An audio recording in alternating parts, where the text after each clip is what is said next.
Ladies and gentlemen, brace yourselves as we unleash a cinematic extravaganza that can only be described as erotica perfecta. Don't be too eager, take a seat and dim the lights, relax those inhibitions, and let the show begin. Eloise Ellie Turner, played by Thomasin McKenzie, is the main character in the movie Last Night in Soho, directed by Edgar Wright. She really wants to become a fashion designer. But there is a ghost that follows her. Ellie's mom wanted to be a designer too. Her mom went to London and killed herself.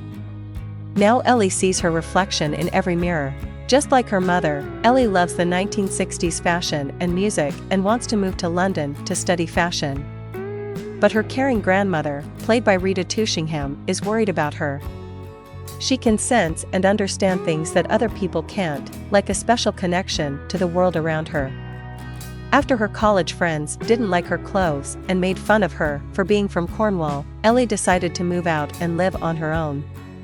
She is renting an old apartment from a strict but seemingly caring lady. Collins, Diana Rigg, in her last movie role. It's great for Ellie at first, but then she starts dreaming of being Sandy, a fun, young blonde woman who lived in London in 1966. Soon, it becomes hard to tell what is real and what is make-believe, and Ellie's dreams turn into scary dreams.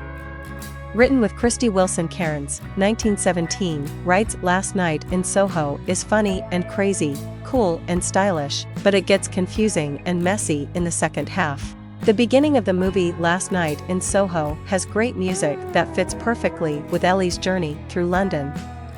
They use songs like Downtown, Got My Mind Set on You, and A World Without Love. The young woman is a bit of a country girl, amazed by what she has read about the big city, and looking for the London she has heard about in her favorite songs. Mackenzie plays Ellie similarly to how she played Tom in Leave No Trace. She's a character who feels out of place and is trying to fix her relationship with a parent. She feels comforted by memories of the 1960s, so she starts dressing like people did back then and dyes her hair blonde. The idea for Last Night in Soho is also good. As a girl from the countryside now living in the city, she needs to stay away from bad people. During a scary taxi ride, the driver starts talking about her legs and asks if other models live with her. Wright wants to make this movie not only to warn people about blindly loving the past, but also to criticize bad and harmful men. This means that when Ellie sleeps, she starts to feel like she is Sandy. Sandy, using clever camera tricks and staging, enters a cool and amazing 1960s club by walking down some stairs and past a wall made of mirrors. Sandy is on one side of the mirrors. Ellie is on the other side.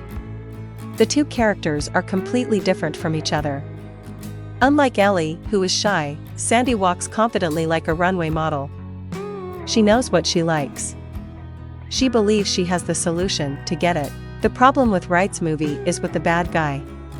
Jack, who wears fancy clothes and has a stylish haircut, looks after Sandy and all the other girls.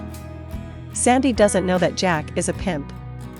He takes advantage of her desire to be famous by promising that if she offers herself, it will help her become successful. While Ellie is afraid of him, the audience is not.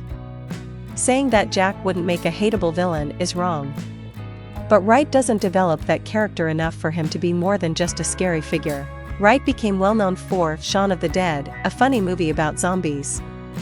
It's not strange that he would use a similar technique again. In a colorful and strange pattern, a group of scary ghosts appear to attack Ellie. These ghosts don't scare many people, because they all look the same and Wright uses them a lot. The shrinking distance between Ellie and Sandy is interesting because they live in the same place, but at different times. Last Night in Soho has a problem with colorblind casting. In one part of the movie, a scary moment happens to the only black character. He is dressed for Halloween, but then a white woman accuses him of almost raping her. Talking about the scene without giving away too much is hard, but filmmakers should know that just having a black actor isn't enough. This scene has a lot of racial history, so it's important to handle it carefully. Later, the black character still tries to help the white person who almost got him killed, which is a very unlikely decision. Apart from the main ideas like being stuck in the past and bad men, there's not enough to make the movie interesting. Wright doesn't know much about the sex industry, casting couch, or mental health. Instead, he uses corny jokes, a lot of blood and violence, and tributes to much better movies. Usually, that would be okay, and it has worked in the past, but this time the feeling of the movie doesn't quite match the serious topics. Actually, the ending will not surprise many people. In the end, Ellie's story doesn't feel finished and it's overshadowed by the film's trendy style. The style can't hold it up anymore.